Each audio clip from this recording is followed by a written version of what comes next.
Bienvenidos a un nuevo programa de Punto Género, un punto de encuentro para acercarte los temas que se debaten en el Congreso desde una mirada de género. Así te presentamos el programa.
Y hoy en Punto Género vamos a estar hablando del proyecto de equidad salarial de género que envió el gobierno al Congreso y que empezó a tratarse en estos días en una plenaria de comisiones. Presentamos el tema y ya estamos con nuestras invitadas.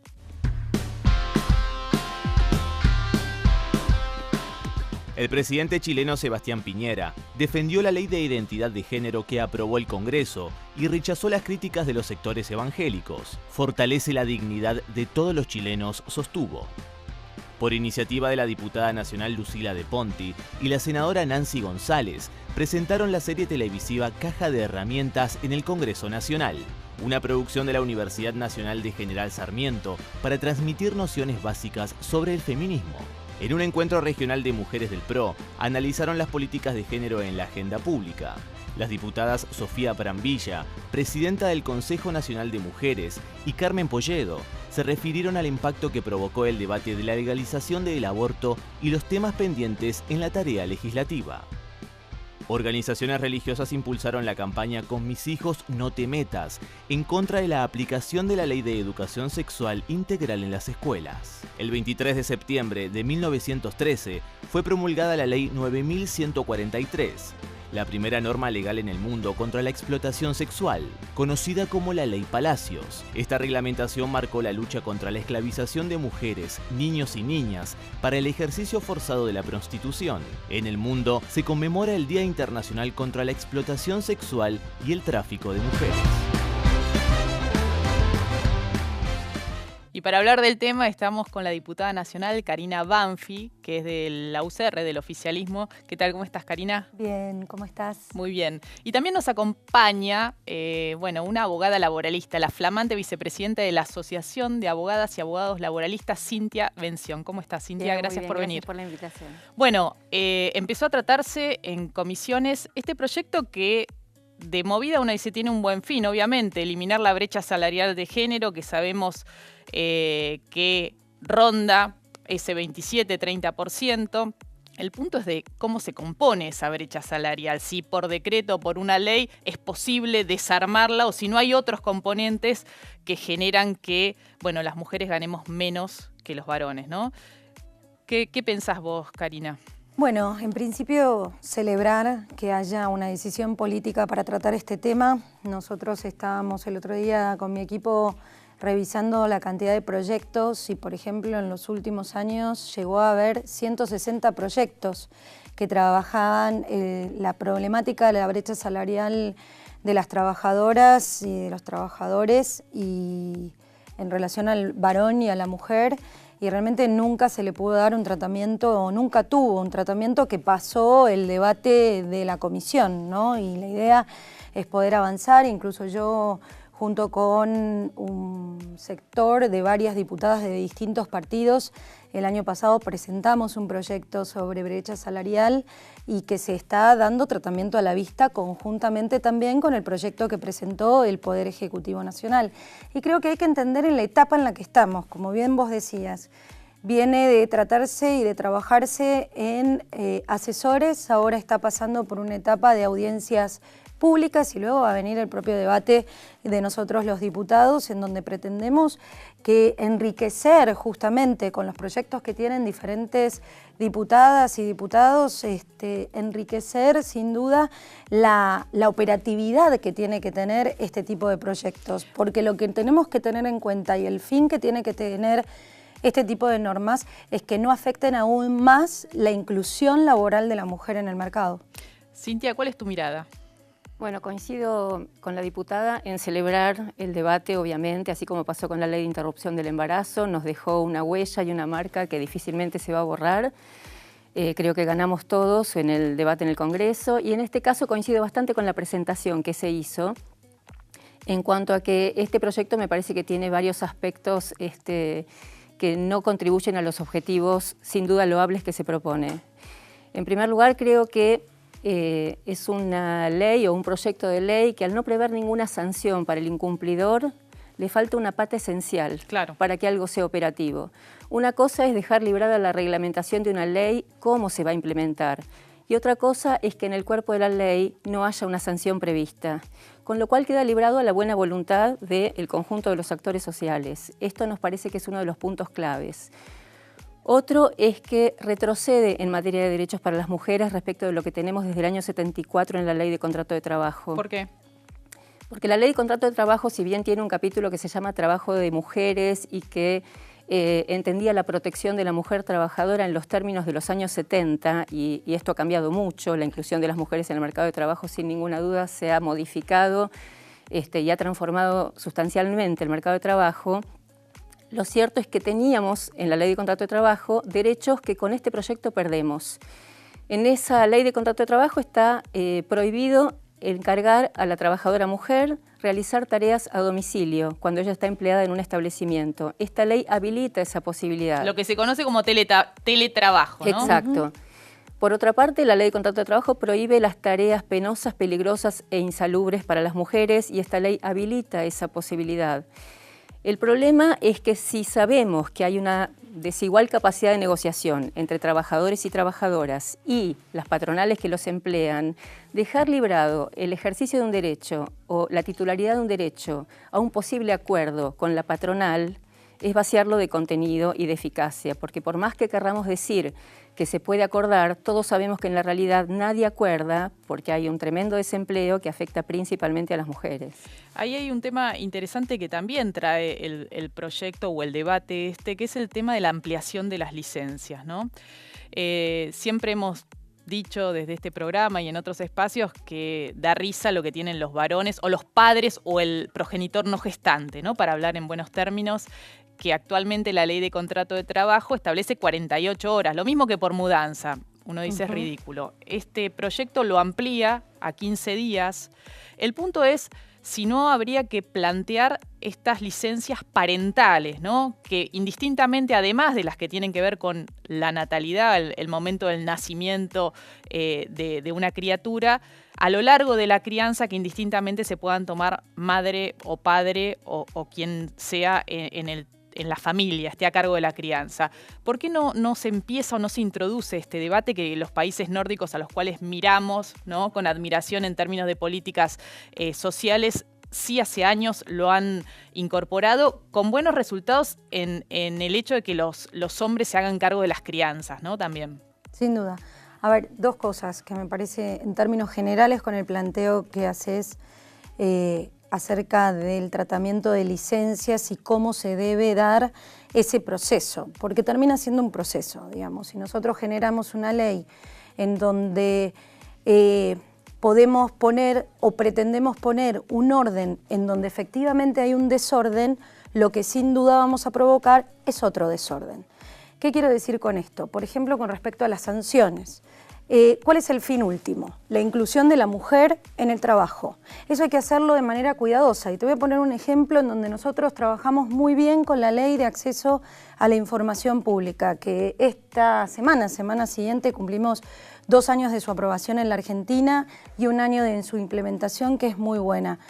El sistema de sanciones por aquellos que no entregan la información, que son quienes tienen en su posesión la información pública, la dejamos sujeta a la reglamentación. ¿Por qué? Para evitar las resistencias para lograr los acuerdos de que saliera la ley.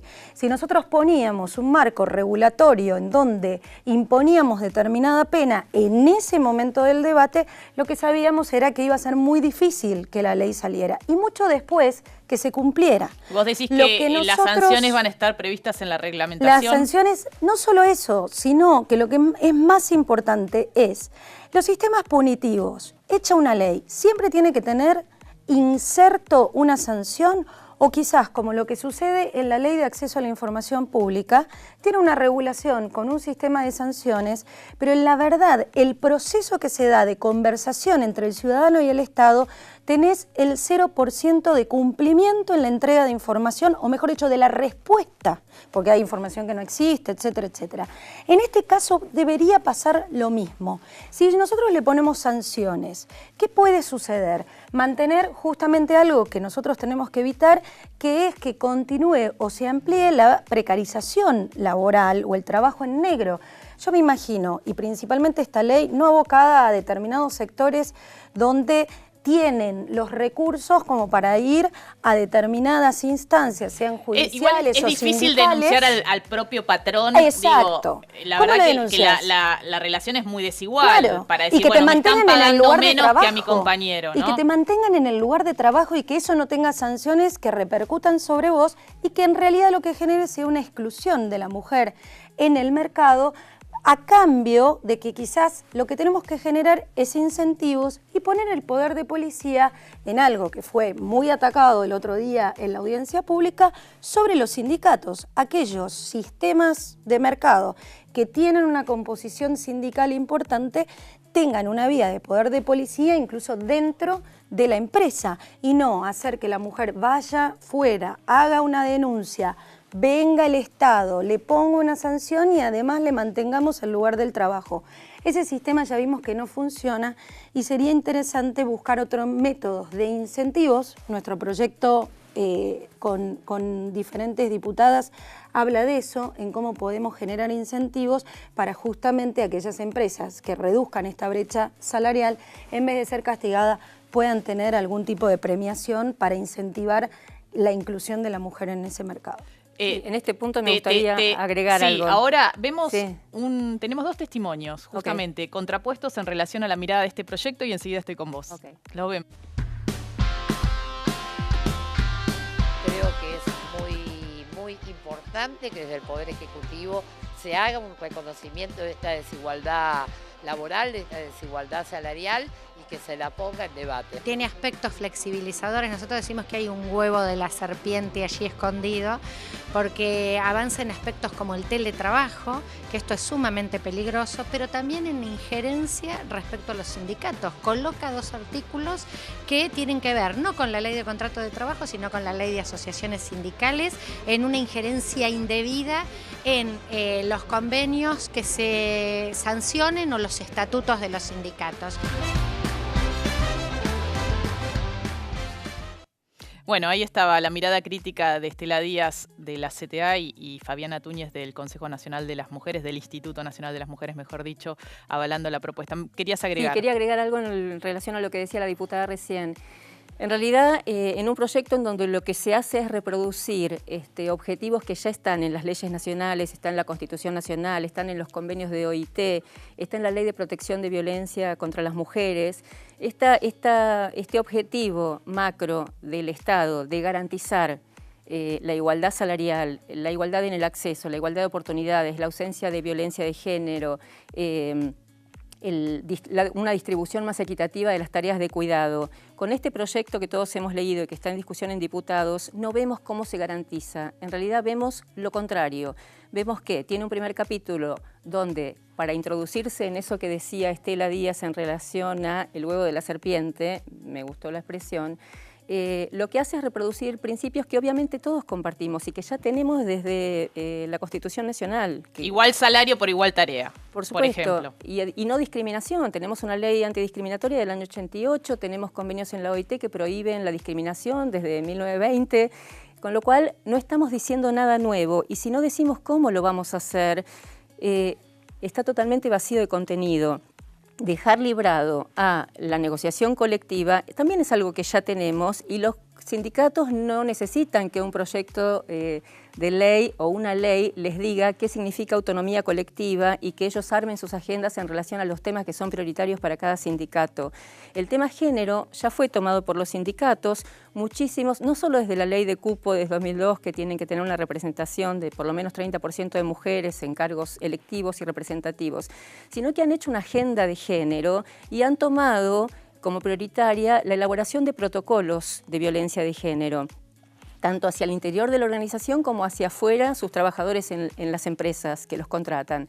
Con lo cual es cierto esto de que este proyecto establece un estatus muy claramente diferenciado, porque a las empresas les dice: elaboren un código de conducta que garantice la equidad de género y evite la violencia, y remítanlo al Ministerio de Trabajo, ex Ministerio de Trabajo, para su consideración y registro. Y a los sindicatos, y en relación a los estatutos, que son la Constitución,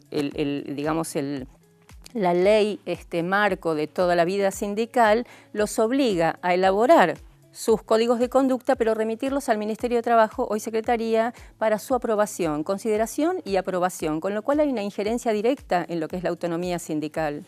A mí lo que me preocupa tal vez es pensar si efectivamente va a promover la equidad de género salarial, porque sabemos que las mujeres ganamos menos, no tanto por igual tarea, sino porque nos hacemos cargo de los trabajos más precarizados, trabajamos menos horas porque nos hacemos cargo de las tareas de cuidado, estamos a la salida del colegio, ¿no? A las 4 a 5 de la tarde corriendo para buscar a los chicos o a las nenas a la salida del colegio, no accedemos a los cargos más jerarquizados. Digo, ahí está el componente principal de la brecha salarial. No es porque vayamos a denunciar que ganamos menos a igual tarea que nuestro compañero, ¿no? Yo creo que es un tema interesante que se ponga en agenda. El punto es si efectivamente se quiere modificar una realidad o si es un proyecto, como bueno, denuncian desde la CTA o está diciendo Cintia, para meter otros cambios que afecten los derechos de las trabajadoras. A ver, ¿no? a mí me parece importante una cosa. Me dicen que tenemos 2 minutos. Sí, 2 segundos para cerrar cada una. Responder esto. También No, pero me parece interesante escuchar y parecería ser que no es necesario hacer nada. Insisto en este punto. El marco normativo efectivamente existe. Y esta ley debería ser o tiene que ser, y está en un debate, por lo tanto, un proyecto, y Mariana, vos que seguís la agenda parlamentaria sabés, ingresa al Congreso y no termina igual que como ingresó, porque justamente hay muchos otros proyectos que van a aportar y van a generar estos cambios, y por eso bienvenido al debate justamente para enriquecerlo. Pero el punto es que hay que poner un orden en esto, porque el marco normativo puede ser suficiente, podemos tener esta garantía constitucional, pero lamentablemente a la hora de la práctica laboral no sucede y no se implementa. Bueno, agrego una cosita más. Una palabra. La desigualdad tiene que ver con lo que vos dijiste, la familiarización de las mujeres. Hasta que no nos desfamiliaricemos, no vamos a ingresar al mercado en iguales condiciones que los varones. Si no repartimos las tareas de cuidado, y esto no es por ley, estamos sonadas. Coincido en que hay que dictaminar proyectos, hay que elaborar, hay que discutir y sin duda hay que legislar. Creo que este no es un proyecto que cumple con las expectativas que se propuso. Bienvenido el debate. Bienvenido el debate, que salga el mejor proyecto posible, ¿no? Que eso es lo importante, que modifique efectivamente lo que hay que modificar y que no sea retroceso. Seguimos después de la pausa con más Punto Género. Muchas gracias por haber venido. Gracias.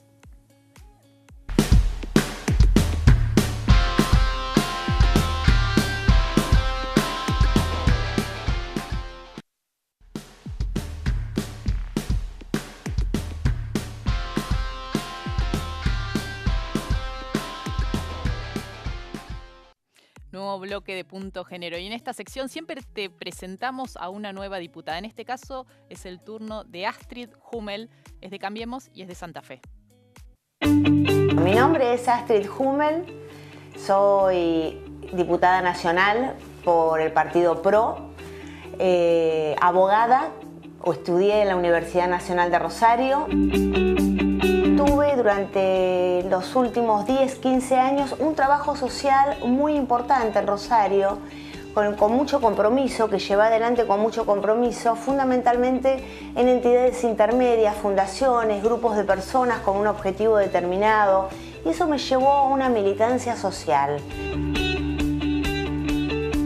Y la importancia de la mujer en la política no solamente radica porque nosotras representamos, formamos y somos parte de la sociedad, sino que nosotras también tenemos el compromiso de poder ayudar y de colaborar con esa otra mujer que necesita ¿qué? El empoderamiento, que necesita la capacitación, que necesita esa ayuda de decirle, podés, vamos a caminar juntas.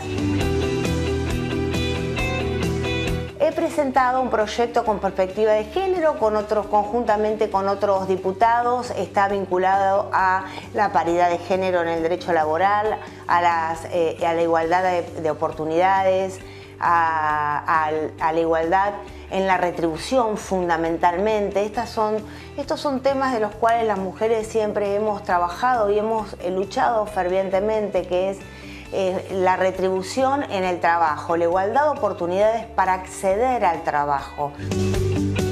Y ya estamos con nuestra cronista estrella Amanda Alma. ¿Cómo estás, Amanda? Bien, muy bien. ¿Bien? Sí. Qué amarillo que te viniste. Todos los colores, sí. Qué lindo color. Ya se acerca la primavera. Ya, está acá, a la vuelta. ¿Tenemos informativo? Lo vemos. Aquí, en la Cámara de Diputados, avanza el tratamiento del proyecto de equidad salarial enviado por el Poder Ejecutivo. El gobierno asegura que con esta norma ayudará a terminar con la brecha salarial entre hombres y mujeres que desarrollan una misma tarea en una empresa. Sin embargo, esta semana tuvieron la palabra las centrales sindicales y obreras e hicieron fuertes críticas al advertir que recicla principios ya consagrados legalmente y que ni siquiera contempla sanciones por discriminación hacia la mujer. Hoy, la diferencia en los ingresos es del 27% en promedio.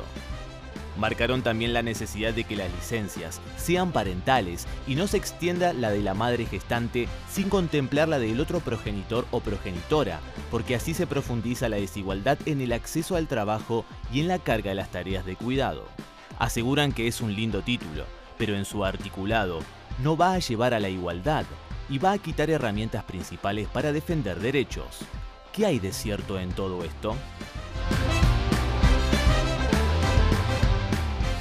Y para hablar justamente de los 10 años de la ley de trata en la Argentina, estamos con el diputado Daniel Filmus del Frente para la Victoria, que hace poquitos días justamente organizó una jornada donde se hizo un balance y evaluación de la aplicación de la ley. ¿Qué tal, Daniel? ¿Cómo estás? Muy bien, ¿cómo están ustedes?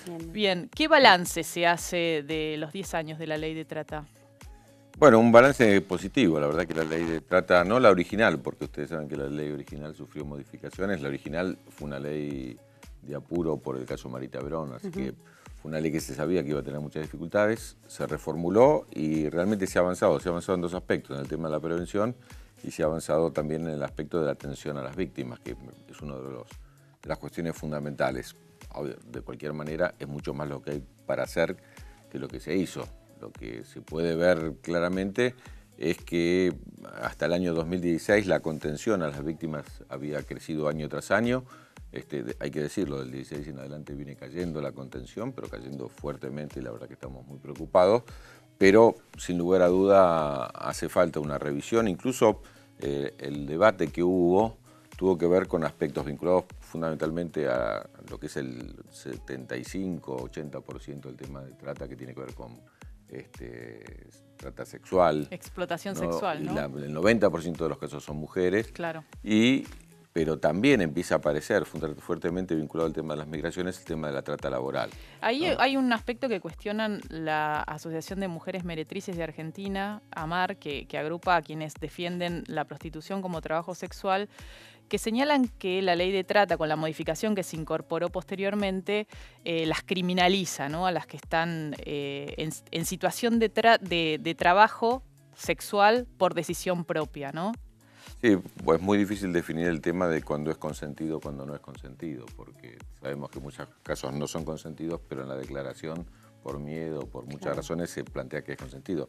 Por eso justamente fue esta jornada. Esta jornada fue para ver participaron todos los organismos públicos que están vinculados al tema y las ONGs que están vinculadas a la cuestión de la trata, y ver en detalle cómo hacer para poder limar estos aspectos puntuales que tienen muchas veces más que ver con la aplicación, con la forma de aplicación que con la elaboración del texto en sí mismo. Un tema que no es menor, participó en la organización también el Parlasur, Gil Lozano, Fernanda, trabajó mucho en la organización de este evento, es tratar de tener una cierta legislación común para los países de la región. Eso te quería preguntar porque el tema de la migración es un tema muy importante. Claro, porque además en la modificación del 2012 se le incorporó toda esta cuestión del trabajo articulado en la región. ¿Qué aspectos les parece, a partir de esa evaluación que se hizo, que hace falta mejorar, no solamente desde el legislativo, sino sobre todo para esta idea de contrapeso que hace el legislativo sobre también el ejecutivo para controlar? Sí, bueno, hay una cierta creencia, y también recién escuchamos alguna cuestión al respecto, vinculado a que si las leyes cambian los comportamientos o no. Yo soy sociólogo, así que soy un fanático de saber que una ley puede marcar un camino, una ley puede ser un programa de trabajo. Ninguna ley, salvo excepciones, cambia al otro día los comportamientos. Entonces, lo que se trata justamente, por eso a los 10 años es bueno evaluarlo, para ver qué puntos concretos se pueden mejorar.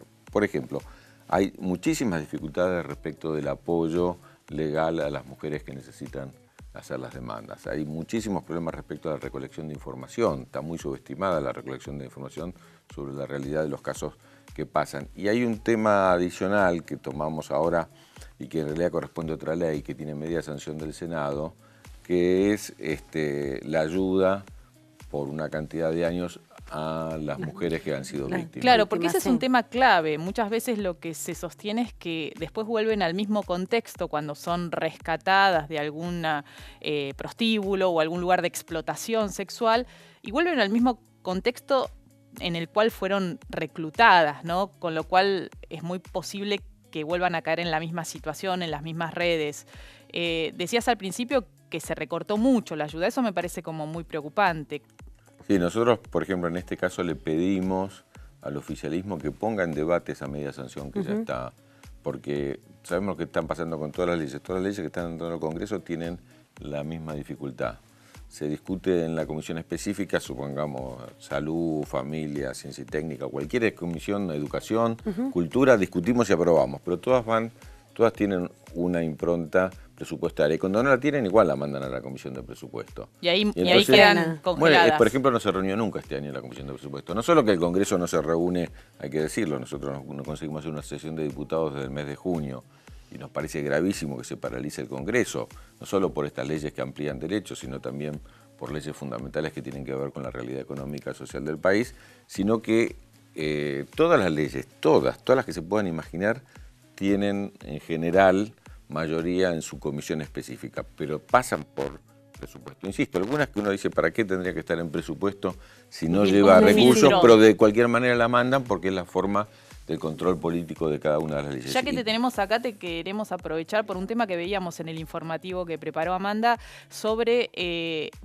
esta cruzada que han lanzado los grupos antiderechos, motorizados muchos por las iglesias evangélicas, las más conservadoras, contra la reforma de la Ley de Educación Sexual Integral que sacó dictamen hace pocos días una plenaria de comisiones. ¿Cuándo se va a llevar el tema al recinto? ¿Hay fecha?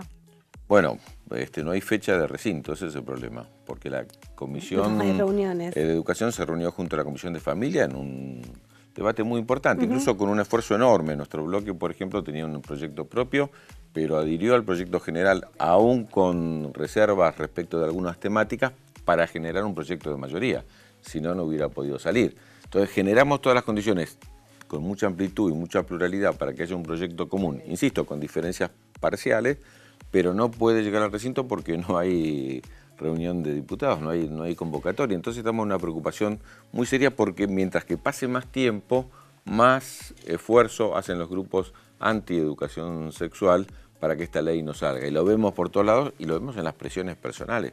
Los que encabezamos, los que ayudamos, los que trabajamos en que esta ley se pueda hacer, sufrimos esta presión cotidianamente. Y me parece que es grave.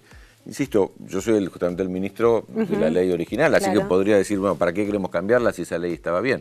No, después de esa ley fue la ley de matrimonio igualitario, la identidad de género, y después justamente el debate del aborto también generó una idea importantísima respecto de incorporar... Hubo consenso que era necesaria la educación sexual integral que llegue efectivamente a las aulas. Eso es lo que ahora genera cierta indignación, decir, bueno, pero no había ese acuerdo. Los mismos sectores que se oponían a la reforma a la despenalización y legalización del aborto decían, bueno, educación sexual sí, y ahora parece que educación sexual tampoco. Bueno, acuérdate, cuando en mi discurso en el momento de la discusión del aborto, yo planteé fuertemente que los mismos que ahí estaban diciendo que no al aborto, sí a la educación sexual, son los que no habían votado educación sexual en su momento. Entonces la educación sexual se usa como argumento contra la posibilidad de la interrupción voluntaria del embarazo, pero después no quiere ser llevada adelante. Quiero decir, son las provincias, son los diputados, aquellos que tienen una mirada retrógrada y no quieren. ¿Cuál fue el debate central en aquel momento que vuelve a ser ahora más o menos parecido? ¿Por qué las escuelas privadas tienen que tener la misma, ¿no? Como si nosotros dijéramos hay una matemática para la escuela pública y otra para la escuela privada, una historia para la escuela pública y una historia para la escuela privada. Si la educación sexual es un derecho, es responsabilidad del Estado. Y si es responsabilidad del Estado, tiene que garantizar que llegue a todos lados en forma igualitaria. Y en ese sentido, ¿cómo van avanzando ustedes en las negociaciones que tienen que ver con llevarlo al recinto, como decía Mariana en un punto? ¿Cuánto van a alcanzar en este proceso a poder debatirlo en definitiva? Bueno, insisto, no es un problema de la ley de educación sexual, es un problema que no funciona la Cámara de Diputados.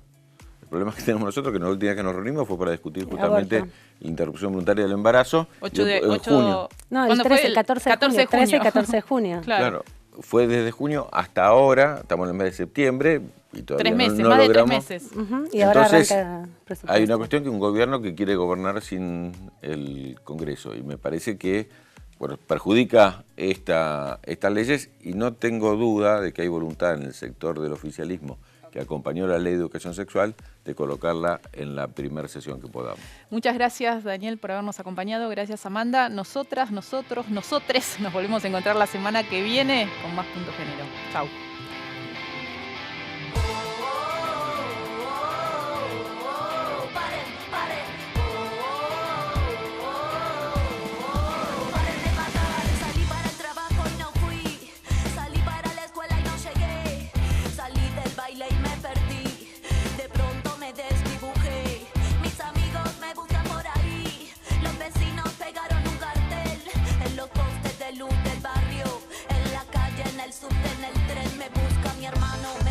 Mi madre, perdí contacto ayer a la tarde. Vino la tele, habló mi padre. La red explota, el Twitter arde. Si tocan a una, nos tocan a todas. El femicidio se puso de moda. El juez de turno se fue a una boda. La policía participa en la joda.